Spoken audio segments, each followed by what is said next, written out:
Bonjour et bienvenue dans le Fil d'Actu, l'émission qui donne du sens à l'information. L'Europe vient-elle, sans même en avoir conscience, de perdre définitivement la guerre de l'énergie? Vient-elle ainsi de précipiter son effondrement économique et son éviction de la géopolitique internationale? On sous-estime ce qui se passe actuellement. On a un risque de déclassement, de décrochage. L'Union européenne va être en pénurie d'énergie. On a 5 à 10 hivers difficiles et il faut donc investir. C'est ce que dit. La plupart des grandes sociétés aujourd'hui se disent que leur avenir, c'est d'investir en Amérique ou en Asie. Les possibilités ne manquent pas.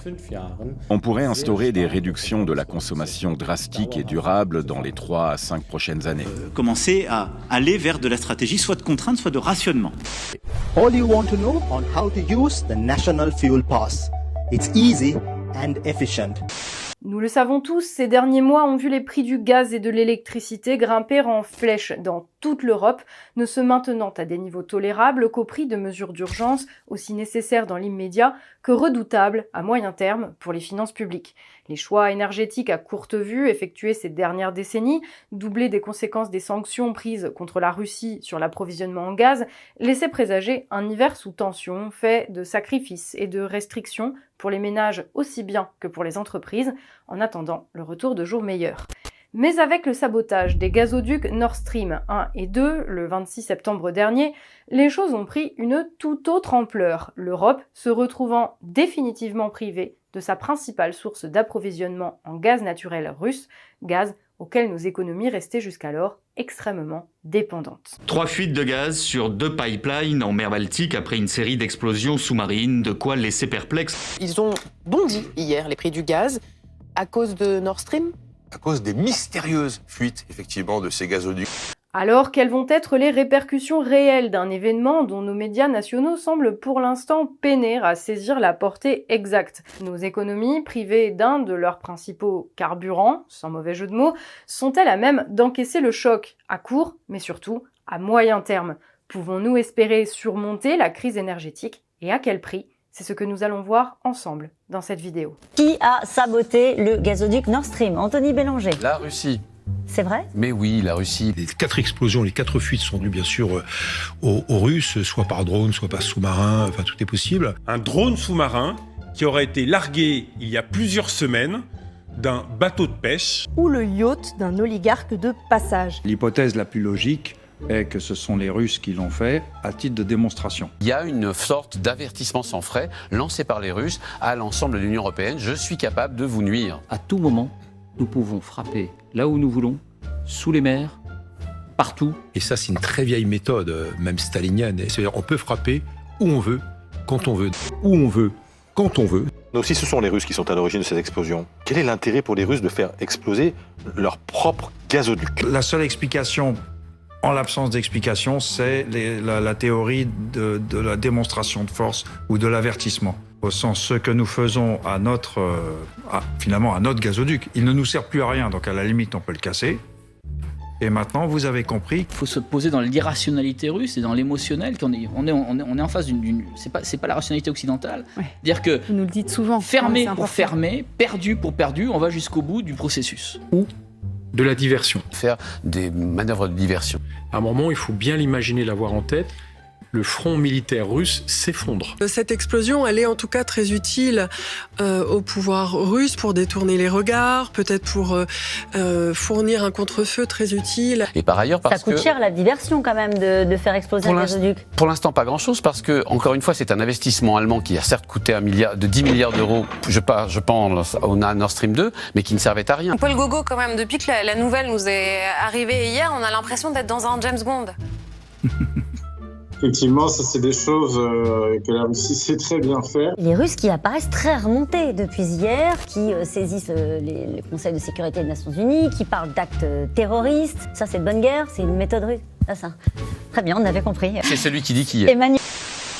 Il est dans l'histoire des événements majeurs en cela qu'il modifie brutalement les conditions matérielles de production et d'échange au moins sur un territoire donné, bouleversant ainsi les grands équilibres sociaux, économiques et géopolitiques préexistants.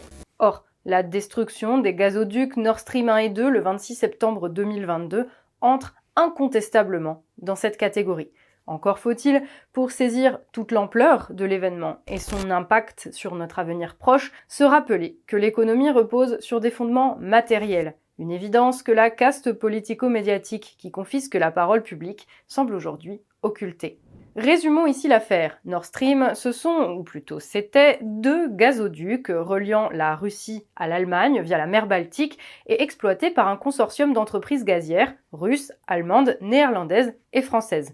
Le premier gazoduc, Nord Stream 1, était en service depuis 2012 et permettait d'acheminer jusqu'à 55 milliards de mètres cubes de gaz naturel par an, tandis que Nord Stream 2, tout juste achevé l'an passé et toujours en attente de certification, était conçu pour doubler cette capacité.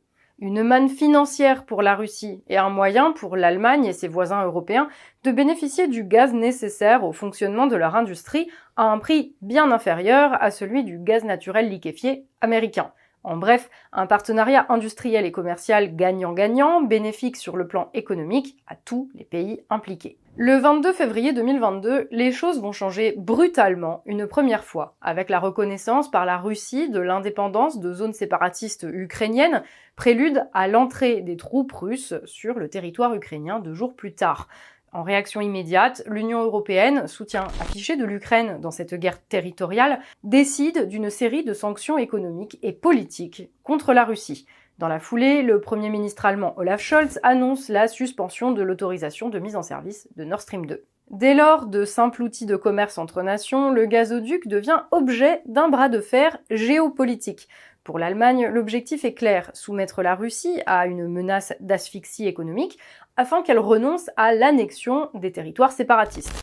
Mais au vu de la dépendance de l'Allemagne au gaz russe, le pari est extrêmement risqué. Car si la Russie ne cède pas, c'est bien l'économie allemande, et avec elle celle de toute l'Union européenne, qui risque à terme de se retrouver à genoux. Le gouvernement russe d'ailleurs le sait très bien, et va même rapidement répliquer aux sanctions européennes et allemandes, en coupant cette fois le robinet de Nord Stream 1, espérant à son tour prendre l'Allemagne à la gorge en la privant des livraisons de gaz en cours, et ce, malgré les pertes financières subies par la Russie elle-même. Une guerre économique, donc, où chaque pays cherche à faire craquer l'autre en premier, mais où tous ont finalement intérêt, au regard des conséquences sur leur propre économie, à ce que les choses rentrent dans l'ordre au plus vite et que le commerce puisse reprendre son cours normal. Hélas, le 26 septembre, les cartes sont de nouveau brutalement redistribuées, sans aucun espoir de retour en arrière, lorsque 2 séries d'explosions sous-marines, de toute évidence délibérément provoquées, endommagent gravement les gazoducs Nord Stream 2 puis Nord Stream 1. Percés en plusieurs points, les 2 gigantesques structures de béton et d'acier se vident du gaz qu'ils contenaient dans la mer Baltique, fournissant aux médias du monde entier des images spectaculaires avant, à leur tour, de se remplir d'eau. Nord Stream, infrastructure titanesque représentant encore la veille un enjeu stratégique majeur, n'est plus désormais qu'un tuyau inutile, rouillant au fond de la mer Baltique, a priori à tout jamais. Europe is in a very, very sharp economic downturn. The sharp decline of output and living standards also shows up as a rise of prices, but the main fact is that the European economy is getting hammered by this, by the sudden cutoff of energy, and now, to make it definitive, the destruction of the Nord Stream pipeline, which I would bet was a U.S. action, perhaps U.S. and Poland. This is Jeff, speculation. we got to stop there. That's a I don't want to get into tit for tat about.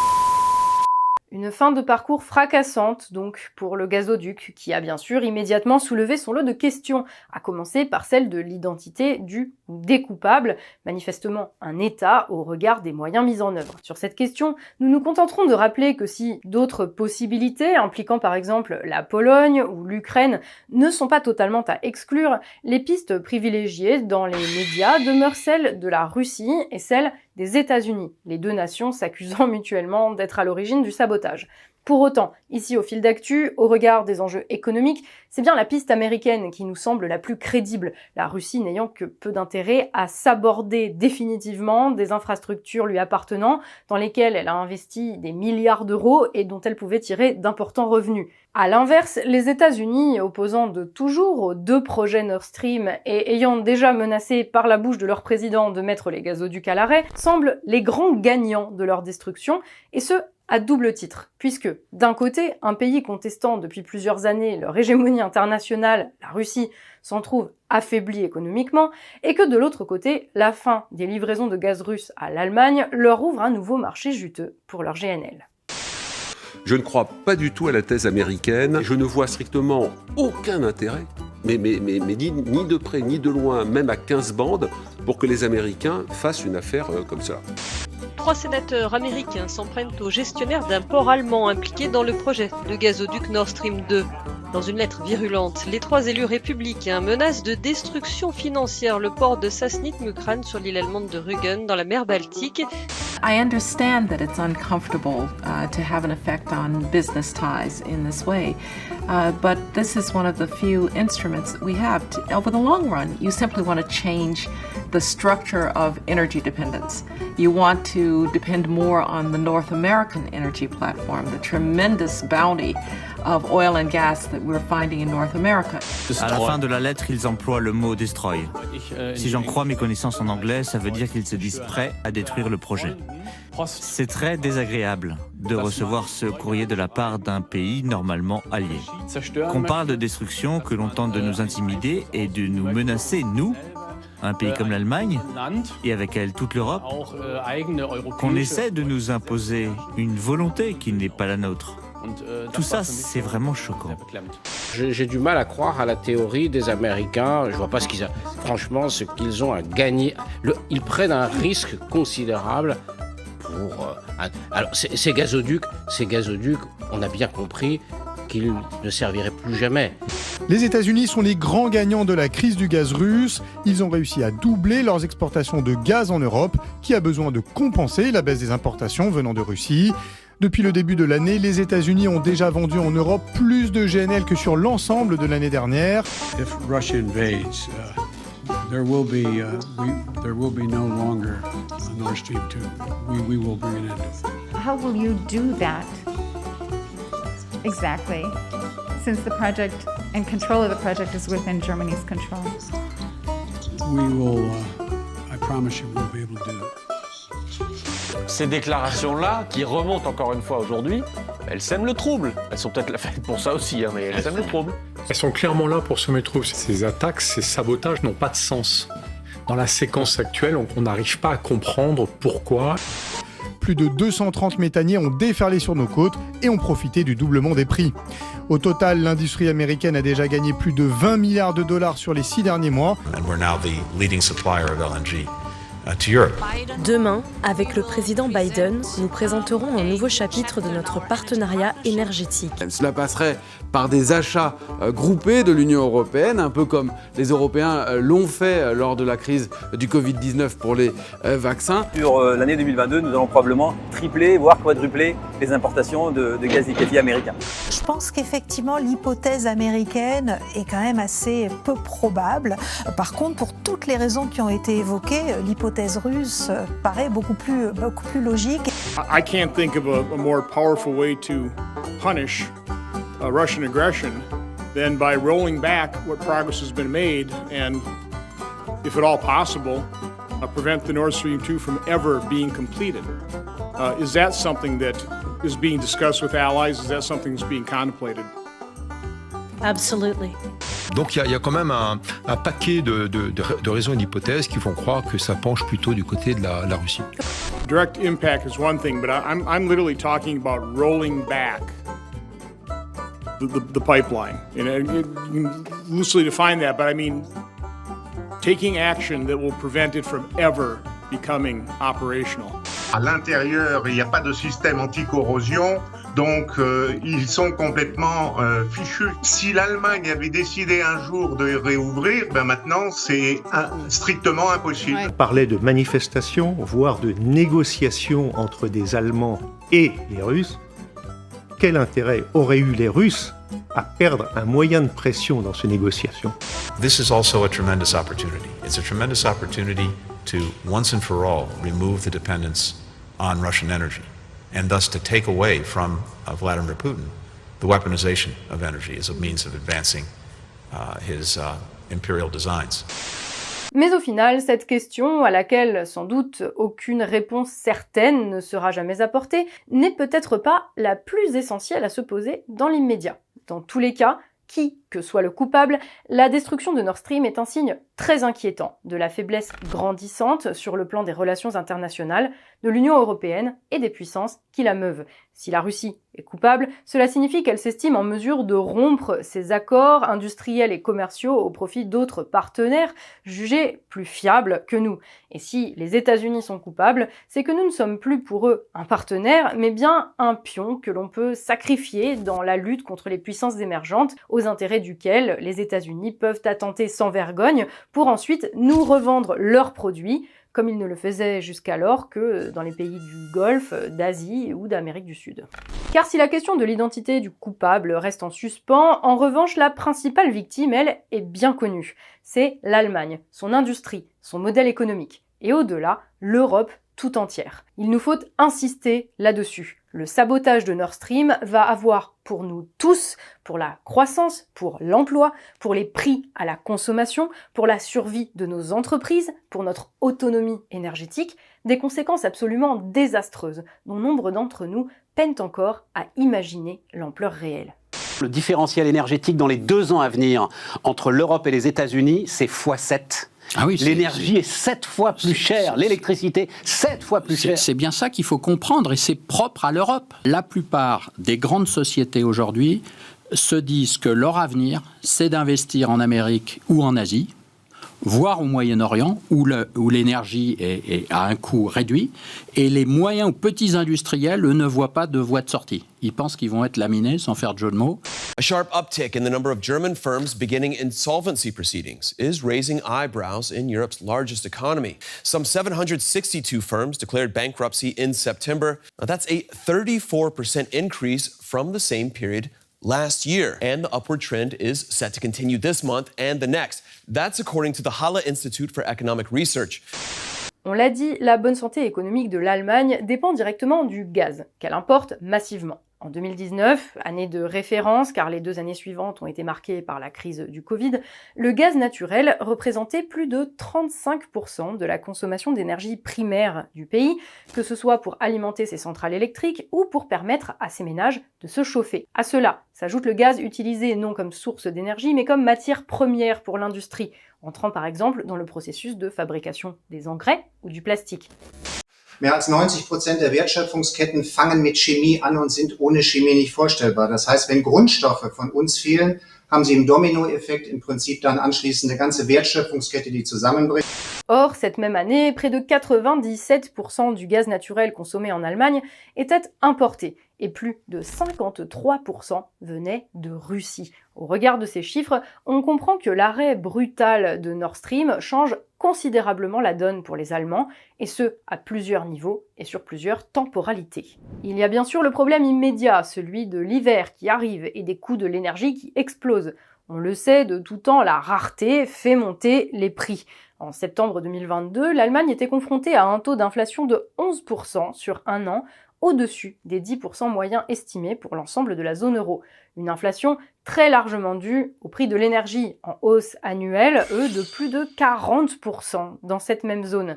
Sans même évoquer les risques de coupure de chauffage ou d'électricité, qui ne sont pas à exclure totalement dans les mois à venir, cette hausse pèse extrêmement lourd dans le budget des ménages, plus encore dans celui des entreprises. Conséquence, nombre d'entre elles déposent le bilan ou mettent à l'arrêt ou au ralenti leur production. De la boulangerie à la production de papier de toilette, tous les secteurs d'activité sont touchés. Et pour les entreprises qui résistent, la hausse des coûts de production ne manquera pas dans les mois à venir de se répercuter sur les prix de vente, alimentant encore l'inflation. D'ores et déjà, le Fonds monétaire international annonce une économie allemande en récession pour l'année qui vient. Un brutal retour à la réalité pour un pays dont les performances économiques étaient citées en exemple hier encore. Mais la chute risque bien de ne pas s'arrêter là, Car même si l'Allemagne surmonte la crise hivernale, le gaz russe, moteur de son industrie et elle-même moteur de sa croissance, lui, ne reviendra pas pour autant. L'Allemagne va donc rapidement devoir trouver de nouveaux fournisseurs, et le principal semble d'ailleurs déjà tout désigner, les États-Unis d'Amérique, premier producteur mondial de gaz naturel, la Russie en étant elle le premier exportateur. Problème, le gaz américain ne peut pas être acheminé par gazoduc jusqu'en Allemagne. Ce gaz doit d'abord être liquéfié, puis transporté par bateau, puis regazéifié dans un terminal prévu à cet effet. De tels terminaux, l'Allemagne n'en dispose pas plus qu'elle ne dispose des méthaniers nécessaires pour répondre à ses besoins. Compenser la fin de Nord Stream par le GNL américain implique donc des investissements massifs et immédiats et beaucoup de temps de la part de l'Allemagne. Et même alors, le GNL américain coûte beaucoup plus cher que le gaz russe, environ 30% plus cher selon les chiffres de l'économiste Jacques Sapir. La principale raison d'ailleurs pour laquelle l'Allemagne se fournissait auprès de la Russie. Avec la fin de Nord Stream, c'est donc de manière durable que l'économie allemande se retrouve drastiquement ralentie. La rentabilité, voire la solvabilité des PME qui faisaient sa fierté, affectée. Or, quand un pays voit ses coûts de production s'élever brutalement et durablement dans un contexte de marché ouvert où les capitaux et les biens circulent librement, on sait très bien ce qui arrive. Les investissements migrent vers d'autres régions du monde, les entreprises déjà installées délocalisent toutes ou partie de leurs unités de production, le pays se désindustrialise, sa balance commerciale s'effondre et sa dépendance à l'international s'accroît. Le chômage grimpe, les revenus stagnent et le pays s'enfonce durablement dans la dépression. Ainsi, en mai dernier, consécutivement à l'entrée en vigueur des sanctions contre la Russie et pour la première fois depuis sa réunification, l'Allemagne affichait une balance commerciale déficitaire, alors même qu'elle avait terminé l'année 2021 avec un solde positif de 178 milliards d'euros, très loin devant la France, depuis longtemps désindustrialisée. En parallèle, le taux de chômage empruntait lui aussi une trajectoire ascendante, de premiers signes, parmi d'autres, d'un effondrement industriel qui risque bien de ne pas s'arrêter de sitôt. Donc qu'est-ce que fait l'Europe? Elle n'a pas d'autre moyen finalement que de se tourner vers les États-Unis et d'acheter un GNL qui coûte exactement 7 fois plus cher que le gaz importé de Russie, ce qui veut dire que l'industrie allemande va complètement s'arrêter et même à 2 fois ou 2 fois et demi le prix du gaz russe, déjà l'économie allemande cesserait d'être compétitive. Alors imaginez à 7 fois. Für den Kurs der Bundesregierung betont, Ursache für die hohen Energiepreise sei Russlands Angriffskrieg. Das diktatorische Regime von Putin darf nicht obsiegen. Und dazu gehört, dass wir die... Olaf Scholz, copieusement hué à son arrivée à une réunion publique. On voit un début de délocalisation. Il y a 13% des entreprises qui ont commencé à transférer de la capacité de production vers l'étranger. C'est une situation extrêmement grave. On s'attend à des conséquences sévères pour au moins 2 ans, donc pour l'industrie chimique allemande, mais pour l'industrie en général. L'Union européenne va être en pénurie d'énergie, très certainement dès l'hiver qui vient, et de manière encore plus évidente, l'hiver prochain, c'est-à-dire sur l'hiver 2023-2024. Mais si l'Allemagne est clairement le pays qui est au cœur de la tourmente, le reste de l'Europe, et notamment la France, n'en sera pas épargné pour autant, et ce, pour plusieurs raisons. Pour commencer, l'Allemagne n'est pas le seul pays importateur de gaz russe. En France, en 2019, le gaz naturel représentait 19,4% de notre consommation énergétique et 1/5 de ce gaz était importé de Russie. Depuis le mois de juin, le gaz russe n'arrive plus et les importations de GNL américains ont bondi en compensation, la France disposant, contrairement à l'Allemagne, de 4 terminaux méthaniers. Moins dépendante au gaz russe, moins industrialisée, disposant d'outils de substitution, la France aura donc moins que l'Allemagne à souffrir des conséquences directes de la crise du gaz. Mais dans la mesure où cette crise affectera tout de même profondément et durablement notre économie, il ne s'agit là que d'une maigre consolation. D'autant que nous n'avons évoqué là que les conséquences directes de la pénurie de gaz russe. Or, pour la France, la majeure partie du choc viendra des conséquences indirectes de cette pénurie, soit des répercussions du choc subi par l'Allemagne dans le contexte d'une Union européenne défaillante à plusieurs niveaux. Pour commencer, il faut savoir qu'au sein de l'UE, le prix du gaz a un impact direct sur celui de l'électricité, la conséquence de la mise en place, dans les années 2000, d'un marché de l'électricité à l'échelle européenne, là où les prix étaient auparavant déterminés par le producteur et fournisseur public national en fonction de ses coûts de production. Pour tenter de faire simple et sans rentrer dans les détails, on vous renvoie aux vidéos sur le sujet récemment réalisées par la chaîne Eureka, si ça vous intéresse de creuser. Avec le nouveau système, les fournisseurs d'électricité français rachètent la part de l'énergie dont ils ont besoin au jour le jour pour répondre aux besoins des consommateurs à un prix déterminé par le coût de production de la dernière unité, centrale, éolienne ou barrage, utilisée pour satisfaire la demande, la mise en marche des différentes unités se faisant selon l'ordre croissant de leur dit coût. On a considéré, et c'est une logique économique qui fonctionne dans une vie normale, qu'il fallait que ce soit le prix de l'unité la plus chère à produire qui fixe le prix de l'ensemble du marché. Parce que si vous ne prenez pas le prix de l'unité la plus chère à produire, eh ben le producteur de cette unité chère, comme il ne peut pas vendre à ce prix-là, il arrête de la produire. D'accord. Un système qui peut sembler efficient au premier abord, mais qui montre ses limites dans un cas précis, celui où les prix d'une source particulière d'électricité se mettent à crever le plafond, et que cette source en question est précisément celle dont l'UE a besoin pour produire le dernier mégawattheure utilisé. Et vous l'aurez deviné, c'est précisément à cette situation-là que nous sommes aujourd'hui confrontés, avec, dans le rôle des dernières sources de production d'électricité utilisées, les centrales à gaz allemandes. Conséquence, une situation absolument intenable pour les entreprises et les collectivités, tenues depuis la mise en place du marché européen de se fournir uniquement auprès de lui, et surmontable pour les ménages du seul fait du bouclier tarifaire mis en place par l'État, dispositif qui, en raison des ravages qu'il inflige aux finances de l'État dans un contexte de tension autour des dettes souveraines, ne pourra de toute façon pas durer éternellement. Mais le mécanisme européen de fixation des prix de l'électricité n'est pas le seul et unique problème qui se pose à l'économie française, loin de là. Si seulement. Bien sûr, nous pourrions ici parler des décisions politiques aberrantes, comme celle prise par nos dirigeants français de livrer, au nom d'une solidarité européenne, toujours à sens unique, une partie de nos stocks de gaz à l'Allemagne. Une décision synonyme d'affaiblissement de nos propres capacités à surmonter la crise énergétique qui vient, et qui rappelle la livraison à la Chine, en début de crise du Covid en 2020, d'une partie de notre stock de masques et de matériel médical, stock qui nous avait ensuite cruellement manqué quand le Covid avait fini par se répandre en Europe. La France va exporter du gaz vers l'Allemagne. Dès cette semaine, dans le cadre de l'engagement signé l'été dernier, les opérateurs gaziers français vont donc commencer les livraisons progressivement. On ne vous verrait plus avec une cravate mais avec un col roulé, et je pense que ce sera très bien, que ça permettra de faire des économies d'énergie, de faire preuve de sobriété. C'est la manière la plus efficace de passer l'hiver sans avoir à couper l'énergie pour qui que ce soit. Si on voit qu'on n'est pas au rendez-vous de la responsabilité collective, à ce moment-là, on se posera la question. On va dire, est-ce qu'on doit être plus contraignant ? Est-ce qu'on doit mettre des mesures de contrôle, des mesures pour commencer à aller vers de la stratégie, soit de contrainte, soit de rationnement ? Là, on pourra avoir des rationnements et ce qu'on appelle du délestage, c'est-à-dire des coupures ciblées. Alors en gaz, on ne coupe que les entreprises, les grosses entreprises. Donc il n'y aura pas de coupure de gaz chez les particuliers. Jamais. C'est la solidarité européenne.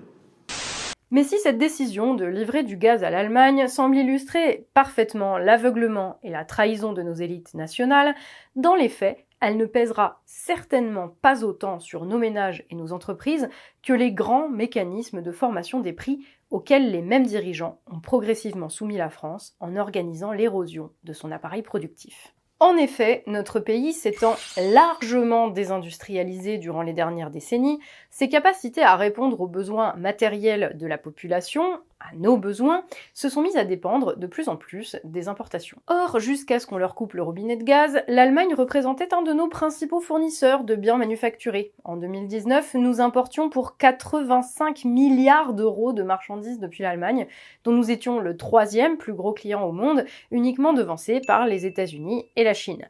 Mécaniquement, si les prix à la production montent en flèche en Allemagne, cela ne peut donc que se répercuter sur les prix de vente ici. De même, si la production allemande se retrouve restreinte et donc que Berlin est amené à limiter ses exportations, nous n'aurons alors vite d'autre choix que de trouver de nouveaux fournisseurs. Avec bien sûr, encore une fois à la clé, des prix plus élevés dans un contexte de rareté des ressources et de paralysie des chaînes d'approvisionnement. Un phénomène encore accru par un dernier mécanisme monétaire cette fois. Comme un malheur n'arrive jamais seul, dans la mesure où les pays européens vont être amenés à importer de plus en plus depuis l'international, et ce à des prix de plus en plus élevés, une des conséquences logiques, qui se fait d'ailleurs d'ores et déjà sentir, va être l'affaiblissement de la valeur de l'euro par rapport au dollar. En effet, quand nous achetons un bien à un pays extérieur à la zone euro, Dans la majorité des cas, la transaction s'effectue en dollars. Cela implique, au préalable, d'acheter des dollars avec nos euros, et donc, loi de l'offre et de la demande oblige, de faire grimper le prix du billet vert. Cette variation du taux de change entre les deux monnaies contribue à son tour à tirer à la hausse le coût de nos importations. Tout cela bien sûr au détriment des consommateurs, mais aussi et surtout, encore une fois, de nos entreprises. Conséquence, de nouvelles hausses de coûts de production, une compétitivité et une rentabilité en chute libre, de nouvelles faillites, une dépendance toujours accrue à nos fournisseurs extérieurs, une nouvelle baisse de l'euro par rapport au dollar, et donc encore et encore de nouvelles hausses des coûts de production. En résumé, une magnifique boucle inflationniste, réussissant l'exploit de s'enclencher sans même qu'il y ait eu pour cela besoin d'augmenter les salaires. On le voit, la crise énergétique exacerbée par la destruction de Nord Stream va donc très lourdement peser sur les nations européennes. Si, pour l'Allemagne, la situation est carrément catastrophique, il est désormais clair que la France en subira elle aussi les conséquences. Et ce, d'autant plus que cette crise advient dans un contexte déjà particulièrement explosif, où chaque nouvelle crise risque bien d'amplifier et d'accélérer les autres, voire d'en créer de nouvelles. Dans notre dernière vidéo, nous vous parlions des risques d'effondrement financier liés à la dette souveraine de l'Italie, par exemple. Et depuis, non seulement le problème n'a évidemment pas disparu, mais on se doute qu'il sera encore aggravé par les mesures d'urgence que le pays, lui aussi fortement dépendant au gaz russe, va devoir prendre pour limiter l'impact de la crise énergétique sur sa population et ses entreprises. Et ceci nous amène à la question complexe des réponses à apporter à cette crise à court terme et à plus long terme. Or, le problème ici, c'est que lorsqu'on se penche sur cette question, on se rend compte qu'absolument tous les politiques à travers l'Europe, des chefs d'État aux partis d'opposition, envisagent essentiellement d'y répondre par un seul et unique moyen, en subventionnant, d'une manière ou d'une autre, la demande des citoyens et des entreprises afin de leur permettre de faire face à la hausse des prix. Une réponse unique qui connaît bien sûr quelques variations en fonction des sensibilités personnelles de chacun. En France, nous avons ainsi le choix entre la formule bouclier tarifaire d'Emmanuel Macron, la formule suppression de la TVA de Marine Le Pen et la formule taxation des superprofits de Jean-Luc Mélenchon. Et bien sûr, de telles mesures d'urgence sont, sous une forme ou sous une autre, absolument nécessaires. Et peut-être particulièrement pour les petites entreprises pour lesquelles aujourd'hui le bouclier tarifaire ne s'applique pas. Exactement comme l'était le quoi qu'il en coûte au plus fort de la crise du Covid, afin de limiter la casse sociale et les faillites et d'éviter au pays une récession majeure. En revanche, ces mesures d'urgence ne constituent en aucun cas une solution pérenne, et ce pour une raison très simple. L'inflation sur les prix de l'énergie n'est pas d'origine monétaire, elle est liée à un déficit d'offres. En d'autres termes, quand il n'y a plus de gaz, on ne remplit pas les cuves en donnant de l'argent aux consommateurs. Tôt ou tard, le soutien à la demande, tandis que l'offre stagne, entraîne une nouvelle adaptation des prix à la hausse. On retombe donc dans une boucle inflationniste, en même temps que les déficits publics se creusent et que la dette de l'État gonfle, ce qui, d'une manière ou d'une autre, finit par se payer. En conséquence, le soutien à la demande ne peut être qu'un dispositif temporaire, le temps de régler le problème de l'offre. Ne pas régler le problème de l'offre, telle est d'ailleurs également la limite d'une des autres solutions évoquées, et évoquées seulement, par nos dirigeants pour sortir de la crise énergétique, celle consistant à réformer le marché européen de l'électricité. Là encore, il ne s'agit pas de dire qu'une telle mesure n'est pas essentielle. Oui, le mécanisme de fixation des prix du kilowattheure, parce qu'il répercute l'augmentation du prix du gaz sur le prix de l'électricité, pèse lourdement sur les entreprises et les ménages, et le transformer semble donc absolument nécessaire. Mais si ce qui s'apparente à une simple mesure de bon sens n'a pas encore été mis en œuvre depuis le début du conflit ukrainien, ce n'est pas un hasard. Les implications sont en réalité bien plus lourdes qu'il n'y paraît. C'est que l'électricité étant à la fois un produit dont l'offre doit en permanence répondre en temps réel à la demande, indépendamment du niveau de celle-ci, et un produit dont les coûts de fabrication varient énormément en fonction du moment et du type d'unité de production utilisée, son prix ne peut tout simplement pas être fixé par un marché concurrentiel classique. Dès lors, la prise en compte du coût de production du dernier kilowattheure utilisé dans la fixation du prix reste, malgré ses imperfections, le mécanisme le plus efficace que l'Union européenne a trouvé pour rendre possible un semblant de marché européen. Si l'on parle de faire sauter ce mécanisme, cela implique de savoir par quoi le remplacer. Or, cette question semble aujourd'hui sans réponse. En réalité, le problème semble plus ici l'existence même d'un marché de l'électricité structurellement inefficient que les règles qui ont été édictées pour rendre son existence possible. Dès lors, l'enjeu n'est plus tant de modifier ces règles que d'acter, pour de bon, l'échec du marché européen de l'énergie et de reconstruire des mécanismes nationaux de fixation des prix, basés, par exemple pour la France, sur l'existence d'un producteur et revendeur unique, adaptant les prix en fonction de ses coûts réels et pouvant, bien entendu, acheter de l'électricité à ses homologues européens quand le besoin s'en fait sentir. Une voie qu'Emmanuel Macron ne semble absolument pas envisager, ce qui rend de fait tous ses appels à transformer le marché de l'électricité complètement inopérants. Par ailleurs, sur ces questions de marché européen de l'électricité, les intérêts des différents pays membres sont particulièrement divergents, pour ne pas dire frontalement opposés.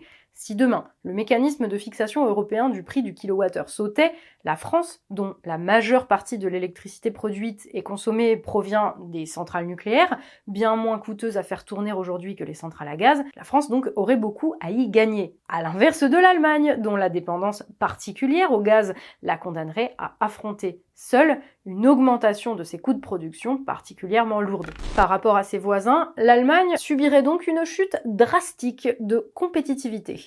Or, on le rappelle, c'est principalement à la compétitivité de son industrie qu'elle doit, ou qu'elle devait jusqu'alors, son leadership européen. Gravement blessée par la fin de Nord Stream, l'Allemagne, pour conserver sa domination sur le reste de l'Europe, a besoin d'entraîner ses clients dans sa chute. Et il faut voir là la principale raison pour laquelle le chancelier allemand Olaf Scholz s'oppose à toute remise en cause du marché européen de l'électricité. En revanche, il est bien moins compréhensible que sur cette question, au-delà des déclarations d'intention, la France accepte de se coucher et ne prenne pas toutes les mesures nécessaires à son émancipation de la tutelle du marché européen. Est-ce qu'on n'est pas en train de se faire avoir? Parce que, effectivement, au nom de l'interconnexion, notamment avec nos amis allemands, on se refuse à mettre un prix plafond. Or, au même moment, les Allemands ont annoncé jeudi un plan de 200 milliards d'euros pour soutenir les ménages et les entreprises, somme qu'on serait incapable de mettre sur la table. Sur la solidarité, l'Allemagne a finalement annoncé il y a quelques jours qu'elle maintenait en fonctionnement ses 2 dernières centrales nucléaires. Ça, c'est un acte de solidarité européen très fort. Vous savez à quel point l'Allemagne est contre le nucléaire. Jeudi dernier, précisément, le chancelier allemand Olaf Scholz a annoncé à la surprise générale un plan de 200 milliards d'euros pour freiner les effets de l'inflation et de la crise de l'énergie sur l'économie allemande. Est-ce qu'il avait informé la France de ce plan ?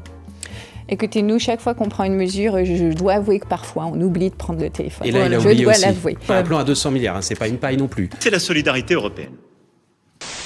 Mais si sortir de ce marché européen est aujourd'hui indispensable, ce n'est encore une fois pas lui qui explique la crise énergétique. Tout juste ne fait-il qu'aggraver ses effets. On le redit, nous sommes en présence d'une crise de l'offre, une crise qui nous affecte particulièrement du fait d'une dépendance au reste du monde qui s'est accrue ces dernières années. Regagner en indépendance par la mise en œuvre de l'accroissement de nos capacités de production en réponse à des objectifs et à un plan préétabli, telle est aujourd'hui pour notre pays la seule voie à prendre pour surmonter durablement la crise de l'énergie.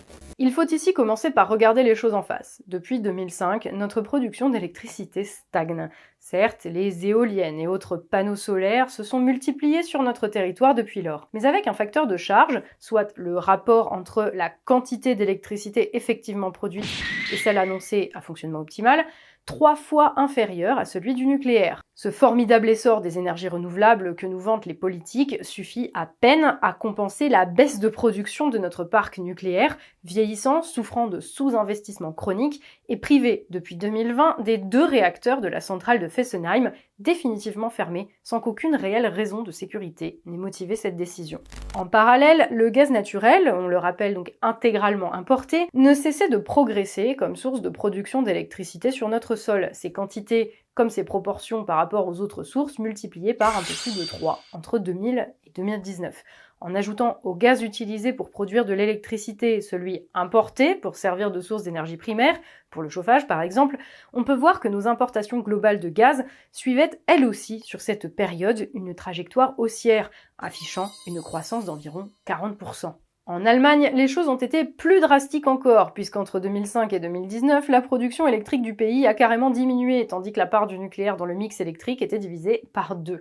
Pendant ce temps, les importations de gaz de l'Allemagne augmentaient de 88% entre 2000 et 2019. Que signifient ces chiffres? Tout simplement que ces 20 dernières années, nos dirigeants, tout comme les dirigeants allemands, ont fait le choix de sabrer nos capacités de production propres, constituées dans les décennies précédentes, pour importer à la place un gaz au coût d'acheminement relativement avantageux.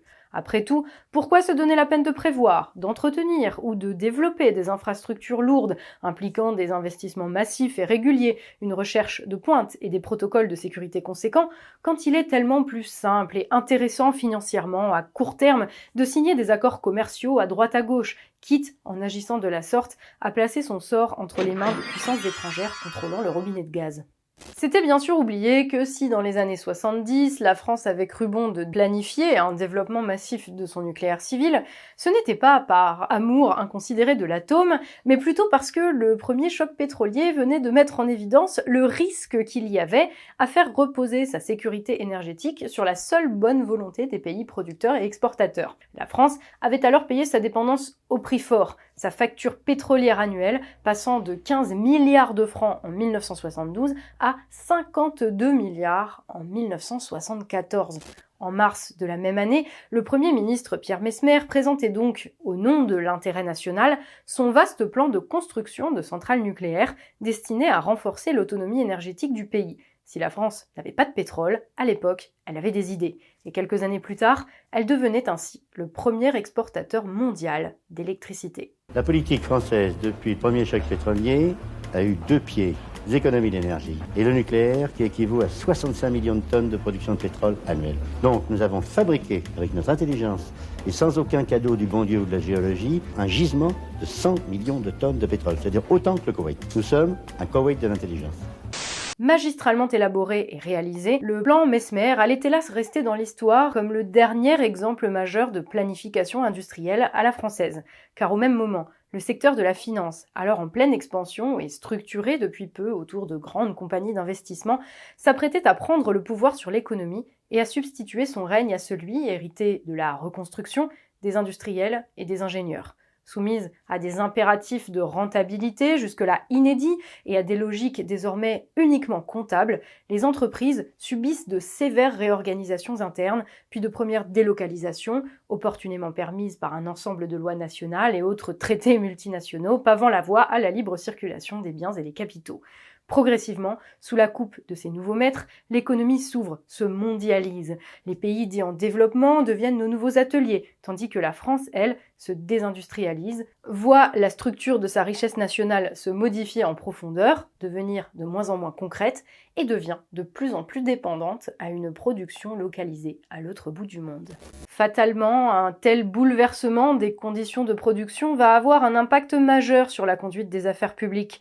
L'État, d'une part, est poussé par le secteur financier et par ses relais d'influence, présents jusqu'en son sein même, à délaisser certaines des activités qu'il exerçait jusqu'alors au nom du bien commun.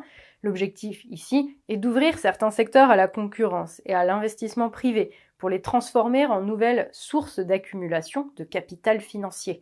En découlent les premières privatisations, la vente des biens nationaux et la fin des grands monopoles publics.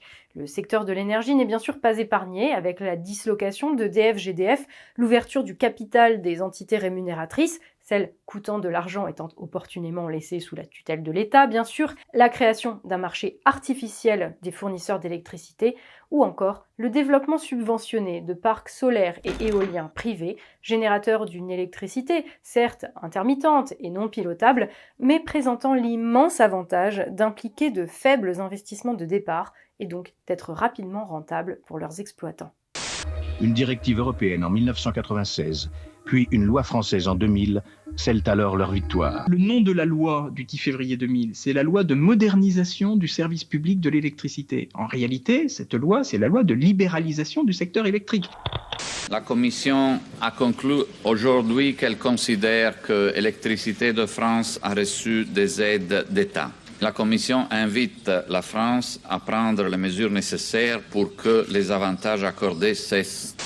Il n'y aura pas de privatisation d'EDF, Gaz de France. C'est clair, c'est simple et c'est net.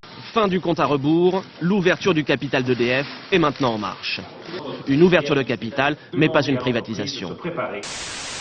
L'État, par ailleurs, connaît en parallèle ses premières difficultés financières, confronté à la fuite de son industrie, à un chômage important et endémique, contraint de limiter ses ponctions sur le capital pour attirer les investisseurs dans un contexte de libre-échange mondialisé, ses capacités de financement deviennent limitées. Progressivement, la rigueur budgétaire devient la norme, d'autant plus que la vente des grands monopoles publics que nous venons d'évoquer contribue elle aussi à appauvrir l'État. Malgré ça, ou à cause de cela, les déficits s'accumulent et la dette publique se creuse. L'heure est aux économies et l'investissement public, désormais présenté dans le discours médiatique dominant comme le symptôme d'un État obèse, quand bien même il serait essentiel à la nation, finit par en pâtir grandement. Je suis à la tête d'un État qui est en situation de faillite sur le plan financier. Je suis à la tête d'un État qui est, depuis 15 ans, en déficit chronique. Bon, ça ne peut pas durer. Lentement, mais sûrement, la puissance publique s'affaiblit. Phénomène favorisé par la pénétration jusqu'au sommet de l'État d'une idéologie court-termiste directement issue du monde du management. La planification qui avait donné à la France sa puissance est désormais perçue par la nouvelle génération de hauts fonctionnaires comme une relique honteuse de l'ancien temps. Ses défenseurs tournés en dérision, voire soupçonnés de sympathie envers des régimes totalitaires, et son corollaire, l'État stratège, abandonné d'une manière envisagée comme définitive. Et bien entendu, notre nucléaire civil, sur lequel était fondée notre relative indépendance énergétique, fut l'une des grandes victimes de ce changement de paradigme, sacrifié avec d'autant plus de facilité qu'un discours antinucléaire s'imaginant subversif allait rapidement apporter une justification supplémentaire à tout cela. Un discours basé sur la peur, certes légitime, d'une technologie méconnue, mais qui, sous couvert de défense de l'environnement, allait servir de prétexte à n'importe quoi, comme par exemple en Allemagne, à la décision d'abandonner toute la filière à un moment où les centrales à charbon, pourtant infiniment plus polluantes et particulièrement émettrices de dioxyde de carbone, représentaient encore plus de 40% des sources de production électrique du pays. Bien sûr, en France, du fait des choix réalisés dans les années 1970, les choses ne sont pas allées aussi loin. La principale raison d'ailleurs pour laquelle nous sommes plus en mesure que l'Allemagne d'encaisser la fin du gaz russe. Il n'empêche que du sous-investissement chronique depuis les années 80 à l'annonce par Emmanuel Macron en 2018 de son projet de fermeture de 14 réacteurs d'ici 2035, annonce sur laquelle il est heureusement revenu depuis lors au regard de la situation critique du pays, seuls les 2 réacteurs de Fessenheim ayant fait les frais de cette orientation politique, en passant par l'abandon, par le même Emmanuel Macron, du financement des recherches menées par le commissariat à l'énergie atomique autour d'Astrid, un projet de réacteur de 4e génération qui devait permettre de réutiliser les combustibles usagés de nos centrales actuelles, le cocktail rigueur budgétaire logique de court terme, opportunément saupoudré d'une dose de dogmatisme antinucléaire, a fait des ravages dans notre pays. Le parc nucléaire français tourne au ralenti. Sur 56 réacteurs, 32 sont actuellement à l'arrêt pour des problèmes de corrosion, de fissures ou de maintenance. Or, le nucléaire assure en temps normal 70% de la production française d'électricité. Pour le PDG d'EDF, c'est l'Élysée. Il critique le manque de vision à long terme et les revirements de l'exécutif. On nous a dit, non, votre parc nucléaire, il va décliner. S'il vous plaît, préparez-vous à fermer des centrales. On a d'ailleurs déjà fermé les 2 premières. Et on nous a dit, préparez-vous à fermer les 12 suivantes. Bah évidemment, on n'a pas embauché des gens pour en construire 12, on a embauché des gens pour en fermer 12. Chacun, à sa place, doit prendre ses responsabilités. Pour ma part, je les ai prises. Et ce que j'ai entendu dans le débat public ces dernières semaines est inacceptable parce que c'est faux et irresponsable. Des ravages dont nous n'avons hélas pas fini de payer les conséquences. Car même à considérer que l'exécutif fasse dès aujourd'hui le choix de réparer les erreurs du passé, il faudra plusieurs années à la France pour reconstruire une puissance à la hauteur des besoins. Et ce, d'autant plus que ces besoins ne sont pas aujourd'hui, et c'est là une des parties du problème, clairement établis. Car on le redit, ces dernières décennies, la France s'est affaiblie pas simplement en termes d'autonomie énergétique, mais bien dans tous les domaines liés à la production. Or, si une relative autonomie énergétique, qui en France, faute de gaz ou de pétrole dans nos sous-sols, passe nécessairement par une production électrique basée sur un mix entre nucléaire, hydrolien et renouvelable, est utile, c'est bien parce que l'énergie sert de carburant à toutes les autres activités productives. Il ne s'agit pas de produire de l'électricité pour produire de l'électricité, mais bien pour alimenter des usines, Dès lors, les besoins ne sont évidemment pas les mêmes selon ceux que l'on choisit de produire. À l'heure où une réindustrialisation massive du pays apparaît comme une nécessité, on ne va donc pas pouvoir se contenter de compenser le vieillissement de notre parc actuel de centrales ou la fin de notre approvisionnement en gaz russe. Il va falloir aller bien au-delà de cela afin de pouvoir produire ici ce qui est aujourd'hui produit ailleurs et dont l'acheminement est de moins en moins garanti au fur et à mesure que l'économie mondialisée se délite. Ce qu'il nous faut aujourd'hui pour sortir de la crise énergétique, c'est donc avant tout renouer avec le principe et la pratique de planification industrielle dont l'abandon a signé la fin de notre puissance, la fin de notre indépendance et la fin de notre prospérité. Or, aujourd'hui, nous en sommes très loin. C'est sur la question particulière de la production d'électricité, Emmanuel Macron, confronté à l'imminence d'une catastrophe depuis longtemps prévisible, semble revenir un peu sur ses propres orientations passées. Il ne donne en revanche aucun signe de volonté de rupture avec la vision court-termiste qui nous y a menés. Multiplication des parcs éoliens en mer, construction de 6, voire même pourquoi pas 14 réacteurs nucléaires de nouvelle génération, accélération des procédures administratives, le responsable de la fermeture de Fessenheim veut désormais aller vite. Mais quels sont ses objectifs précis en termes de production nette d'électricité? Pourquoi faire? En mobilisant quels moyens financiers et humains? Ces objectifs permettront-ils seulement de réaliser les autres ambitions industrielles affichées par le président, notamment en termes de développement de l'hydrogène vert ou de la voiture électrique? Ambitions dont on peut d'ailleurs se demander si elles sont réellement en phase avec les besoins de la nation ou de l'ordre de la simple lubie.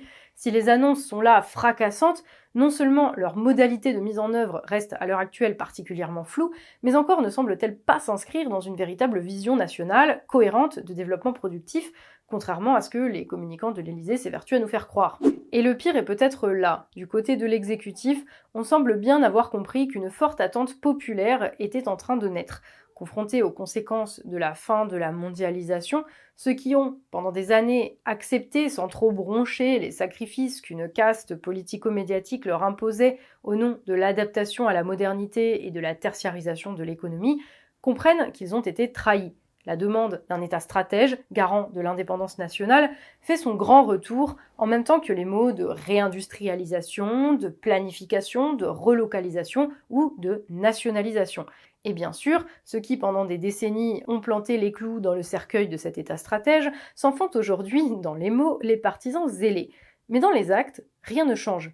Au lieu d'agir, on s'emploie à faire croire que l'on agit. Plutôt que de marcher dans les pas de ses prédécesseurs illustres, les planificateurs qui avaient remis sur pied une France en ruine, Emmanuel Macron préfère les singer jusqu'à reprendre tous les mots et symboles de leur époque afin de mieux les vider de leur contenu. En 2020, il nommait ainsi son ami François Bayrou, haut commissaire au plan, un titre faisant directement référence au commissariat général au plan créé en 1946 par le général de Gaulle.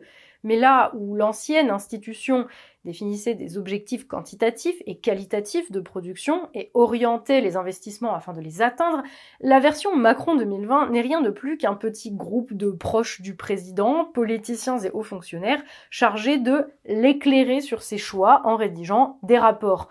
En d'autres termes, un gadget inutile, sans rapport de près ou de loin avec une quelconque planification, mais permettant opportunément de s'en réclamer. Une manœuvre de communication grotesque qui contribue à brouiller le sens des mots et à nous faire perdre un temps précieux, alors que plus que jamais, le pays a besoin d'actes forts. Plus que jamais, le pays a besoin de planification. Aujourd'hui, l'Europe paye au prix fort l'aveuglement de dirigeants qui, en embrassant pleinement la mondialisation et la financiarisation de l'économie, l'ont conduite à sa chute. Mais si cette réalité annonce des années de difficultés et d'incertitudes, la France n'est pas condamnée à s'effondrer définitivement. À vrai dire, elle s'est déjà relevée de pire que ça, parce que ses dirigeants d'alors savaient que la prospérité et la puissance, condition de la survie nationale dans un monde fait de rapports de force, passaient par l'indépendance de la nation, que cette indépendance était conditionnée au développement de nos capacités productives dans une logique de long terme, et que ce développement passait nécessairement par une forme de planification. Une évidence que la finance toute puissante a cru pouvoir nous faire oublier, créant par là même les conditions de sa propre fin. Que la France se souvienne de son histoire, qu'elle fasse à nouveau primer l'économie réelle sur la finance, le temps long sur le profit immédiat, les producteurs sur les profiteurs, et qu'elle cesse de suivre ceux qui, non contents d'avoir profité de nous pendant des décennies, aimeraient désormais nous entraîner dans leur chute. Alors, et seulement à cette condition, pourrons-nous espérer surmonter cette crise systémique de notre mode de production, dont la crise de l'énergie n'est qu'un aspect et qui menace aujourd'hui de nous engloutir tous.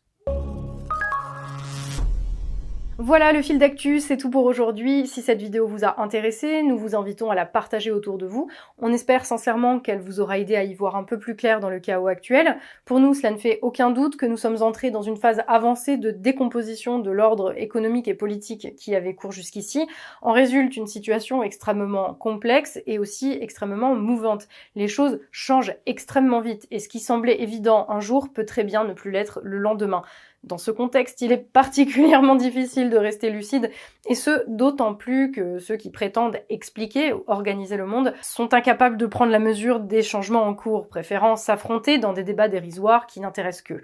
Ce qui contribue certes à creuser encore le fossé entre eux et le reste de la société, mais qui, malgré tout, parce que ces gens ont le monopole de la parole publique, laisse un vide qu'aucun projet cohérent d'organisation sociale n'est encore en mesure de venir combler pour le moment. Donc oui, nous n'allons pas se le cacher, la période est compliquée, et si, en attendant de pouvoir faire plus, nous pouvons contribuer par notre travail à rendre rien qu'un peu plus apparents les mécanismes profonds qui sont à l'œuvre, alors le temps passé à écrire, tourner et monter nos vidéos n'aura pas été du temps perdu. Précisément, si vous trouvez notre travail utile, s'il alimente votre propre réflexion, ou si vous pensez qu'il apporte quelque chose au débat public, que vous partagiez d'ailleurs ou non les conclusions de nos analyses, il vous est possible de le soutenir financièrement via notre page Tipeee, dont vous trouverez le lien en description, donc sous cette vidéo. Vous ne le savez peut-être pas, mais le Fil d'Actu est une émission 100% indépendante, financée quasi intégralement par ses tipeurs, notre seule autre source de revenus étant le nombre de visionnages sur YouTube. Nous ne faisons pas de publicité, nous ne dépendons d'aucun actionnaire, nous ne touchons aucune subvention publique. C'est uniquement à ce prix que nous sommes vraiment libres de traiter les sujets de nos choix de la manière qui nous semble la plus pertinente, sans subir de pression politique ni financière. Notre fidélité va uniquement à notre public, et c'est vous, les tipeurs, qui rendez cela possible. Alors merci infiniment pour votre soutien, et si vous qui regardez n'êtes pas encore tipeur du Fil d'Actu, mais que vous avez les moyens de nous financer à hauteur de quelques euros par mois et que vous jugez que ça en vaut la peine, on vous invite à cliquer sur le lien vers notre page Tipeee en description de cette vidéo, à choisir le montant de votre choix et à vous laisser guider. On vous dit merci d'avance et bienvenue dans l'aventure. Pour le reste, si ce n'est pas déjà fait, pensez bien sûr à vous abonner à notre chaîne YouTube et à nos différents réseaux, Facebook, Twitter, Instagram, pour être sûr de ne rater aucun de nos nouveaux contenus. Pensez également à laisser un pouce en l'air et un commentaire sous cette vidéo, ça fait plaisir, ça améliore son référencement sur YouTube et c'est toujours un plaisir de vous lire. Prenez soin de vous et on vous dit à très vite pour un nouveau Fil d'Actu, l'émission qui donne du sens à l'information.